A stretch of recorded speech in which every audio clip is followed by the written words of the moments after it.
tengah hari dan salam Malaysia Madani.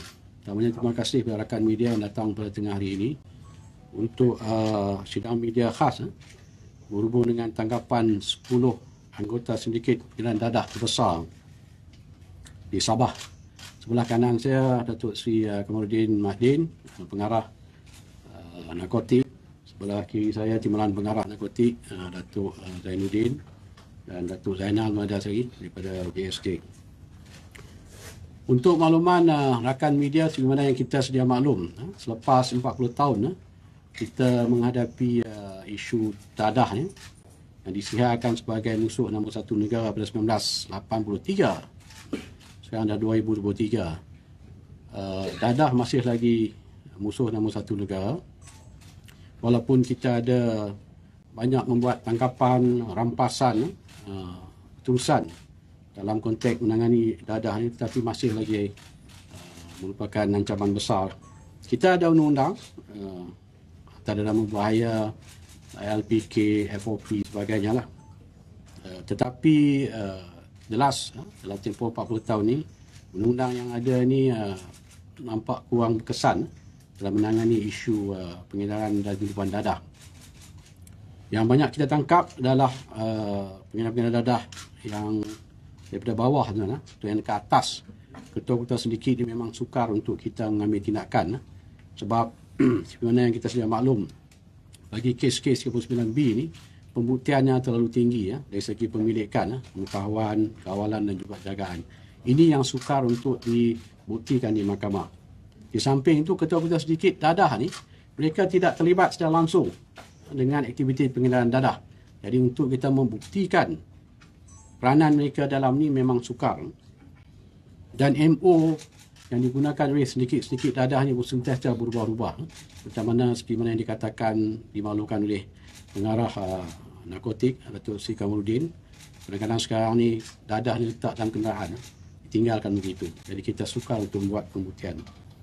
Dan kebanyakan sindiket dadah yang terbesar ni yang di Malaysia yang kita kesan, mereka terlibat dalam banyak aktiviti dadah dan hasil daripada dadah ini digunakan untuk melabur ataupun money laundering dalam syarikat-syarikat besar, NGO, perniagaan, membeli aset atau sebagainya. Dan juga ada juga yang terlibat dalam rangkaian restoran. Jadi ini menyebabkan mereka ada kekuatan di segi kewangan. Dan susulan daripada inilah tuan-tuan, PDRM khususnya Jabatan Pengendalian Narkotik, kita mengambil pendekatan baru untuk menangani isu sindiket pengedaran dadah ni, iaitu kita menggunakan pendekatan siasatan di bawah Seksyen 130W, itu jenayah terancang yang menggunakan prosedur SOSMA. Jadi kita berharap dengan pendekatan ini kita akan dapat mengambil tindakan secara keseluruhan terhadap aktiviti pengedaran dadah, daripada ketua sindiket, pimpinnya, pengedar, transporter, tempat stor penyimpan ni, hadiah dadah dan sebagainya. Ini yang kita harap dengan pendekatan baru ni kita dapat mengambil tindakan yang menyuruh secara holistik ke atas aktiviti pengedaran dadah.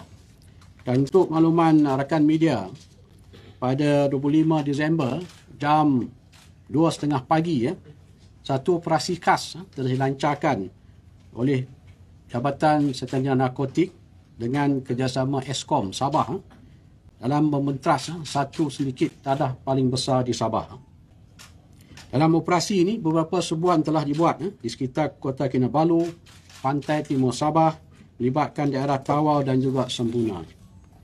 Hasil daripada operasi ini, seramai 10 lelaki yang merupakan ketua sindiket dan juga ahli yang telah berjaya ditahan. Dan tanggapan ini melibatkan ketua sindiket yang berusia 40 tahun, yang merupakan seorang ahli penjagaan, yang mana sebelum ini pernah ditangkap di bawah, diambil tindakan di bawah Seksyen 3(1) adalah merbahaya LPK. Yang kedua melibatkan dua individu, masing-masing berumur 36 tahun, iaitu seorang peniaga, dan 48 tahun pembantu peribadi kepada ketua sindiket yang merupakan ahli kanan sindiket ini. Yang ketiga, seorang pejabat awam berumur 44 tahun yang merupakan warga agensi penguatkuasa. Beliau memainkan peranan sebagai transporter bagi sindiket ini. Yang seterusnya seorang individu berumur 34 tahun, ini seorang buruh yang merupakan kalder dadah bagi sindiket ini. Seterusnya dua individu masing-masing berumur 32 tahun merupakan penyelia tapak dan 45 tahun pengarah urusan rangkaian restoran yang menguruskan aspek keuangan sindiket ini. Seterusnya dua lagi individu berumur 30 hingga 31 tahun merupakan seorang penganggur yang merupakan pengedar dadah bagi sindiket ini. Dan yang terakhir seorang individu berumur 48 tahun, seorang penganggur yang merupakan tontor yang bagi memantau aktiviti sindiket dadah ini. Kesemua tangkapan disiasat di bawah Seksyen 130B Kanun Kesiasaan Kesalahan Jenayah Terancang, dan kita menggunakan prosedur SOSMA, siasatan SOSMA, langkah Akta Kesalahan Keselamatan, langkah-langkah khas. Siasatan ini dikendalikan sepenuhnya oleh Jabatan Sedang Jenayah Narkotik Bukit Aman. Untuk makluman rakan media juga, sindiket ini telah dikesan beroperasi sejak tahun 2015 dan risikan menunjukkan sindiket ini merupakan sindiket terbesar di Sabah dan mempunyai jaringan pengedaran antarabangsa dan juga tempatan. Mereka mendapat bekalan dadah syabu daripada negara jiran di Semenanjung untuk disudup ke pasaran di seluruh Sabah, terutama juga di pantai timur Sabah, Filipina dan juga Indonesia. MO yang digunakan oleh sindiket ini, yang pertama mereka mendapat bekalan dadah daripada sebuah negara jiran di Semenanjung Malaysia. Dadah ini seterusnya dibawa ke Sabah dengan menggunakan kalder dadah, menggunakan syarikat penerbangan komersial dan juga kiriman melalui kargo laut. Dan seterusnya bekalan dadah ini akan disimpan di Sabah sebelum diagihkan untuk gunaan di sekitar pusat-pusat hiburan Sabah sebelum disudup kepada pembeli di Indonesia dan juga Filipina.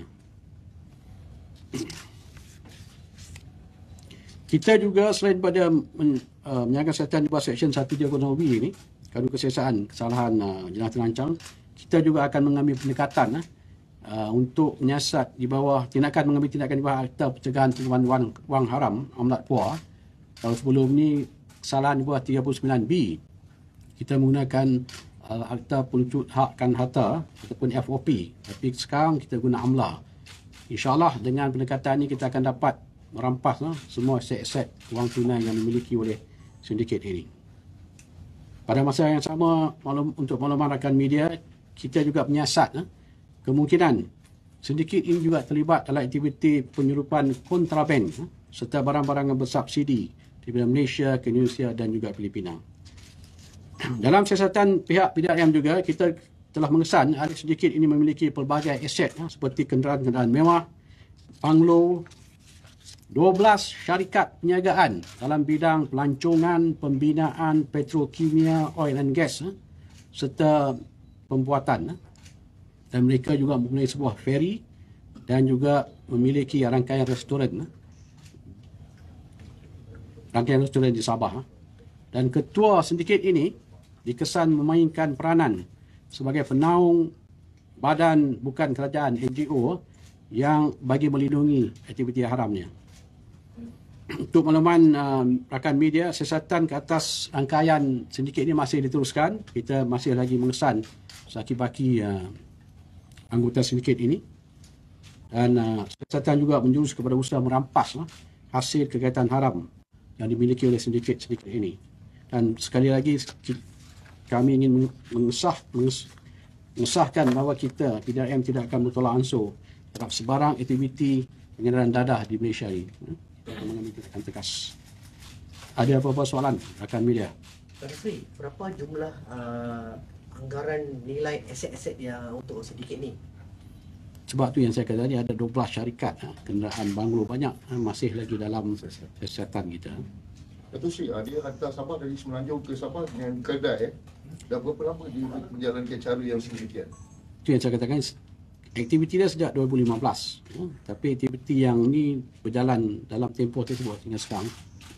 Sama ada dia menggunakan kalder dadah untuk bawa dadah ni melalui penerbangan komersial ataupun melalui kargo laut. Kargo laut ni memang kita menghadapi kesukaran sikit lah untuk mengesat. Datuk Sri, ketika operasi ada lepasan dadah?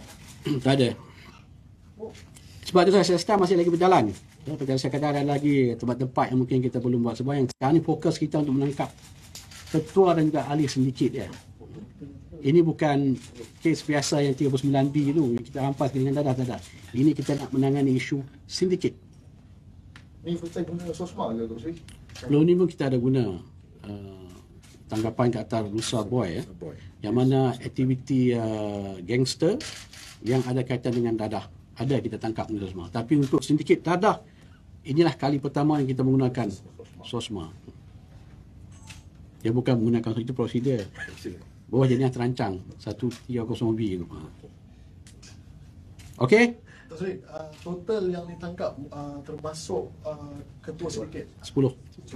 Nanti kita akan bagi dia punya teks tu. Yang apa yang saya ni ada dalam teks. 10 orang tu termasuk yang penaung NGO tu lah. Itu ketua sindiket tu. Dia ni ada NGO untuk cover aktiviti dia lah. Sebab tu banyak yang kita tengok dia orang ni banyak dia punya trend dia tu. Dia orang akan terlibat dengan NGO, dia orang sebagai dermawan kan. Jadi dekat luar tu nampak orang yang baik lah. Si tu dapat daripada kegiatan haram. Okey? Datuk Sri, adakah ketua sindiket itu orang tempatan di Sabah kan? Tempatan. Dalam Sabah ni banyak isu juga kan. Mungkin cakap yang kita ada ni mungkin tempatan, mungkin bila disemak-semak mungkin orang asing pun mungkin juga kan.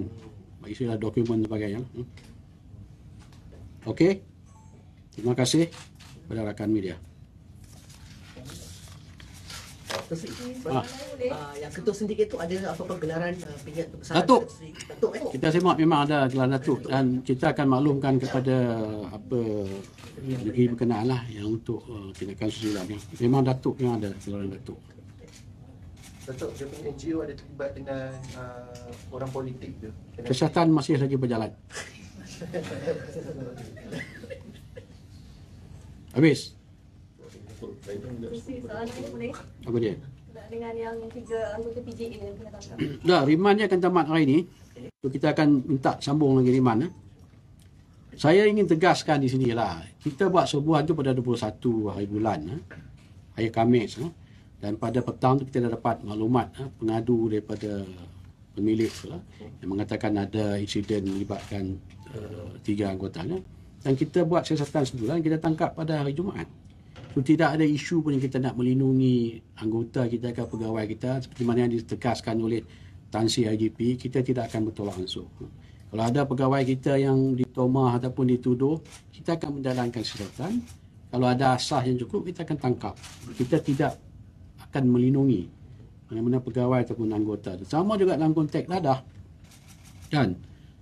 Tahun 2022 kita narkotik pun kita tangkap seorang pangkat superintendent, ketua bekas ketua narkotik satu negeri, superintendent, DSP, ASP, 2 inspektor YLPK. So tidak ada tahu, cuma kita tak war-warkan benda tu kat luar lah. Tapi tindakan kita memang ambil.